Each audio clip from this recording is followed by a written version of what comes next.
Okay, the title of this video is going to be how many deck builders is enough? How many deck building games can you own before there's no need to get any more? And that's the topic. These are my favorite deck builders, and at the current time, the only ones I have. Now, I'm always looking to expand. I love Aeon's End. Dominion, I don't play enough. This big box here, I think, is plenty of Dominion that I need for the amount of playtime I have with it. I don't think I need to add much more. Legendary is my favorite deck builder. And you can see with the content and inside these boxes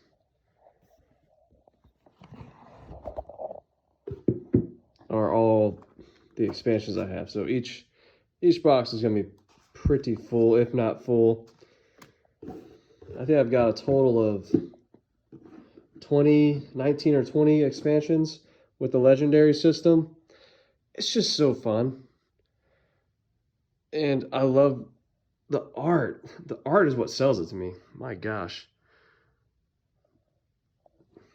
And then Legendary Encounters. This game is so thematic. It's a toss-up between Legendary Encounters and Legendary. I think I might give it to Legendary Encounters. I don't know. It's so close. They're both extremely fun. So if you don't know anything about these games, I'll kind of go through them really quick. How do you play Legendary Encounters? We'll start with there. This game is a deck builder. Hold on, camera's gonna be real bad, and I apologize. But I got it all organized right here. How does this play out? So you're gonna have a mat, and I'm gonna be doing the how-to videos here soon. So this is what the mat looks like. This is gonna be pretty much the Legendary Encounter system. You have an HQ where you're gonna be recruiting heroes or characters. I'm sorry. So you get the barracks. So you put all your starting characters. Everyone's gonna start with a character, and they're going to start with the same hand, the same deck as whoever you're playing with. And the unique characters that you can add to your deck are going to be going into the barracks, and then you'll put 5 cards out, and then on your turn, you'll draw 6 cards, and then you spin 6 cards. And what you can do with your cards is you can recruit characters from the HQ. So whatever its cost, you're going to spend its cost, take the card, replace the card, and then if you can afford more, you can buy more. If not, you can go to attack. So if you have attack cards, how the game works is you're going to have a location where everything's going down, and then you'll have 3 objectives. So you start with the first objective, and you can't move on until you've done the first objective. And how it works is you have a hive deck, and it's pre-organized. So there's a little bit of time involved in organizing the hive, and that is dependent on the objectives. So each objective is going to have a corresponding hive deck, and then you add cards to that deck depending on the number of players. And on a given turn, you'll take the top card from the hive and put it into the complex, face down. And any card that's in front of so if there's a card here, it would push it. And the cards push each other until they get to here. And then if it gets pushed again, it goes directly into combat zone. And then you have to start taking hits from the aliens in here. So on your turn, you're buying characters, improving your deck. Well, the characters go into your discard pile, and then when you need more cards to draw from your deck, you shuffle your discard pile, draw 6 cards, and go to more buying and attacking. What you can do in this game with attack is you can scan, so you reveal a upside down card and figure out what's there. And then you can attack it up here before it gets down here, and it causes you trouble. And you're trying to get the objectives completed. So in these cards, you're going to find objectives that you reveal, and then you can move on to the next objective, and so on. So you get to the final objective, and then you win the game by defeating typically a boss alien at the end. It's a great game, super thematic. I mean, you really feel the intensity, and they've done so much with the strikes and the hatchery deck and I can't remember what it's called, the chest bursters. I mean, this game oozes theme, and it does the Alien movies so well. In fact, you could play the movies straight out. That's how I played. So it allows you to play the movies chronologically with the characters, the locations, the objectives. It's so good. This is probably gotta be my favorite, but it's very close to Legendary. So they go back and forth. Let's shut this down for a sec and move on. I wish I could just, I'm gonna put this away and talk about the next game. Why do I love deck builders so much? I don't know. I think it's because the games are balanced so well. It always seems to come down to the wire. Your hand starts so bad, you just think there's no way that we're going to be able to accomplish our goals. And then you start building your characters, and then you come up with these combos that are so rewarding. So go to the next expansion, which I believe is a must-have. I mean, this, you can do without it, but if you can get it, heck yeah. This expansion is great. It adds 2 more scenarios, basically. And then it adds hard mode. So this game, if it wasn't hard enough, you can now put the objectives on hard mode and play it at a more intense level. Adds more characters and avatars, which that's like your starting character, and it gives you a specific unique role, which that game has avatars as well. And then the objectives, and these are the objectives with their own unique deck. And then you could play as the mother alien in this expansion. So if you wanted to, if you had, well, you could play, so one player could play the mother alien and make everyone else's game extremely hard and just attack them and do all sorts of cool twists, like biting and hunting and grabbing, and it's so thematic. It's great. Moving on to Legendary. This game is pretty much what got me into heavy board game. How could you not be enticed by this box? When I saw this game over a decade ago, I think it was, I mean, I was instantly attracted to it, enthralled by it. And I think it was going for like $100 when it first came out. I think I spent maybe $75 or something to get it, and I did not regret it. In fact, I think I got rid of this game at one point and bought it again because I love it so much. You know, I got rid of it from a move, I believe it was. You know, it happens. You gotta move away. So this game, let me put my cord out. This game, how do we play this game, y'all? This game, you're going to see some similarities here. Legendary. You're going to have a mastermind who's going to have mastermind tactics, So every time you fight him, you need to fight him a minimum of 4 times. And then you'll win the game. And each time you fight him, a unique event or ability is going to happen. It could be good, could be bad, depending on the mastermind. In my case, I have 30 different masterminds to choose from, some are nasty, some are very easy, some are just very unique in what they're doing. And then down here you have the HQ, just like legendary encounters. You'll have the hero deck.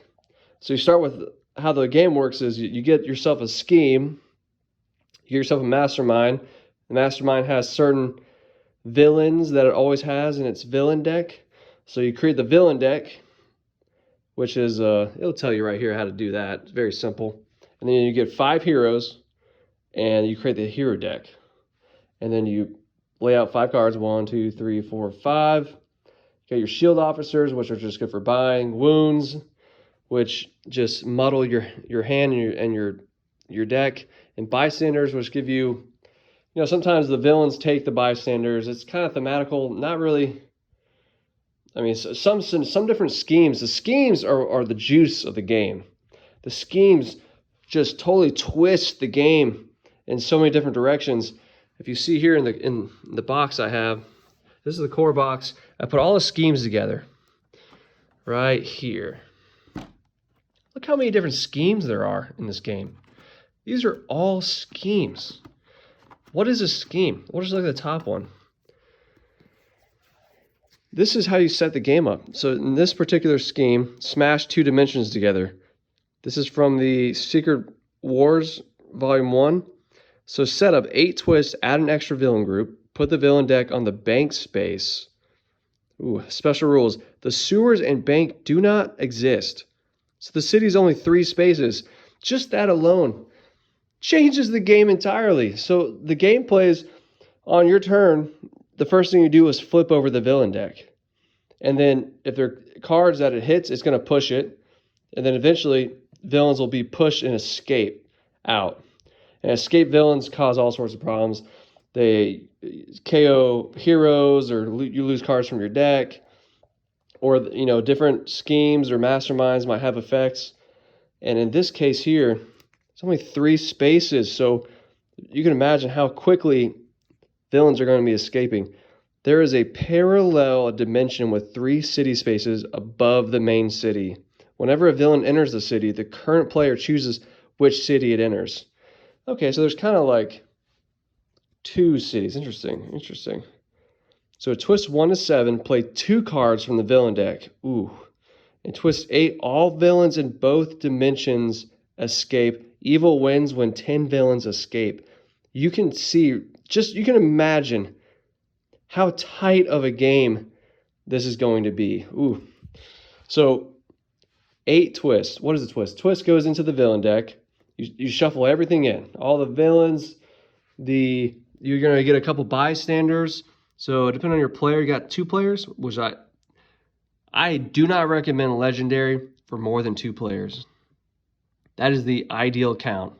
And encounters as well. Don't play with more than 2. You can, but it's way, way, way better at 2. So you got, in that game, you're going to get 2 villains, 1 henchman group, 2 bystanders, and you get 5 heroes. And then the twist is going to tell you how to set up. So 8 twists, you just put 8 twists into the villain deck, you shuffle it all together, and then always you get the Mastermind Strike, or the Master Strike, which I probably don't have. Yeah, I have them right here. So Master Strikes, there's 5 of those, and each Mastermind is going to have a unique Master Strike that it does. So those get shuffled into the villain deck. They do, certain things depending on the villain or the Mastermind. Just an incredibly thematic game, super rewarding. The schemes are what makes this game never get old. I can play this game all the time. I do not care, because if you want to play it, I am down. Look how many schemes I haven't played half of these. There's so many. I don't even think these are all of them. And then with all the different characters, so I have, with 19 expansions, all of them play different. They're adding new And they're still making content for this game. How can this game not be a winner? How could you not like this game? All the different and the rules are so simple. When you get a new expansion, it bolds. You don't have to read anything. It has lore if you want to read it. It has, extra descriptions, but if you're just very familiar with the game, you just know, okay, just go here. When recruited. So when a card has that those words on the card, you just go here to the rules and bam, in bold, that means you get +3 attack immediately. The rules are that simple. It's so simple. That's all. This is the size of the rules every time. Every expansion is going to have same thing. But it's just enough to make the game a little different. It adds just a little bit more taste, more flavor. Love it. Great game. Always down for some legendary. So I'm gonna have to put this up. Hold on there. Stay with me. Playing. Now we got Dominion. How often have I played this game? Not often. Do I hate this game? Absolutely not. Do I love this game? I think I could say yes. I think I could. So in these games, there's going to be high player interaction, especially in Legendary Encounters. You're working together to defeat the aliens. That is the #1 objective. And this has the same objective in Legendary, but is not as critical as it is in Encounters. Encounters has one card mechanic where when it's not your turn, you can spend that said card, I can't remember what it's called, and give the person you're playing with an extra card to draw, or give them the card to use. And that's such a good mechanic, and that you have to use it in all the games because the games are so tight. You need that extra help. So in Dominion, the player interaction is basically zero. You're not helping each other, you're going against each other. But this game is so simple. It's a deck builder. It's the OG of deck builders. And it's so simple. All you do is you pick 10 cards. It's organized just right here. You just pick 10 different cards, whatever you want, poacher, money handler, mill, blah, blah, blah, blah. It gives you, in the rule book, it gives you ideas on certain recommended sets of 10. And then you can go off that if you wanted to. And you get a starting hand. Everyone has this basic starting hand. And you lay out your 10 cards, whatever, in a row.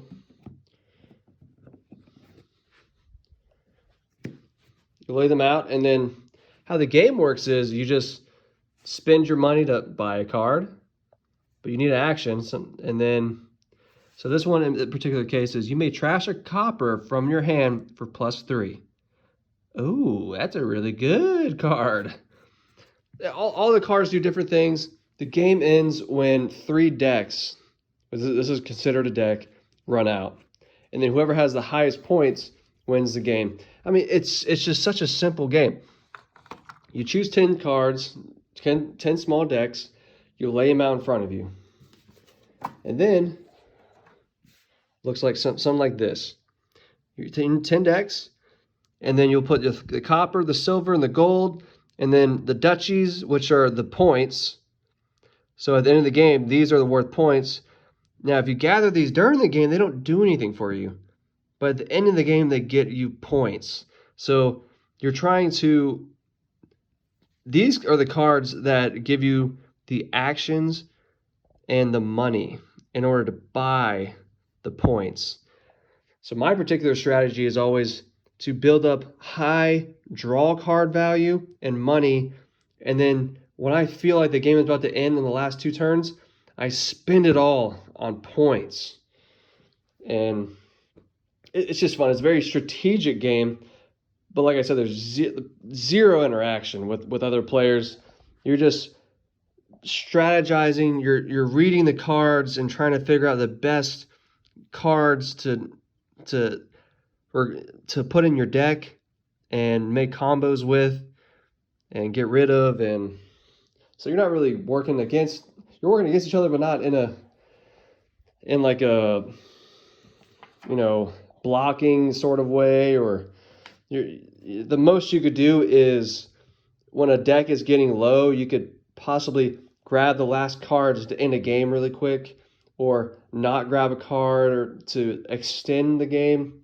So there's a little bit of strategy in how you can affect another player's game, but not typically. It's basically mano a mano, who's going to build the best deck and end up with the most points. And I love it. It's so simple. It's fun. I could play it anytime. Anyone who's interested in playing it, I'm always down. But like I said, this doesn't get to the table as much as Legendary. Aeon Zin. Let's talk about Aeon Zin. Aeon Zin is incredibly thematic. The story is okay. The story's good, but the story is really good, but the story's okay. If you can kind of understand what I'm saying. Like, I love the monsters, the mages, and the idea. The story, though, is just okay. But where this game shines is it's a completely unique deck builder. So let me open this thing.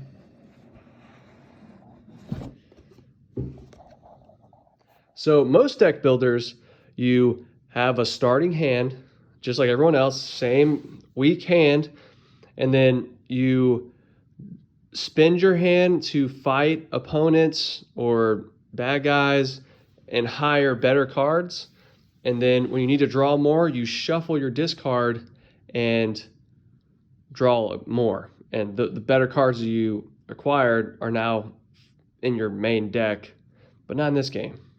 In this game, you never shuffle cards.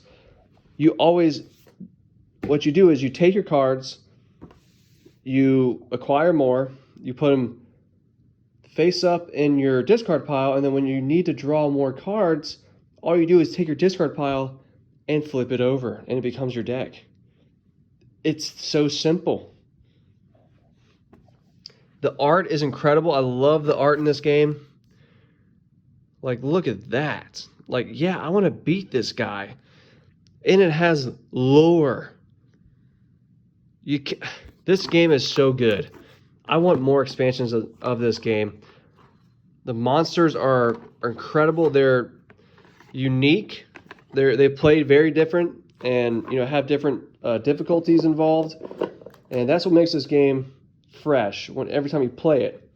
And you basically, how it's going to work is, you have a mage, and all the mages play different, so they have unique abilities, and then you'll have your unique monster you're going up against, and Nemesis is what they call it.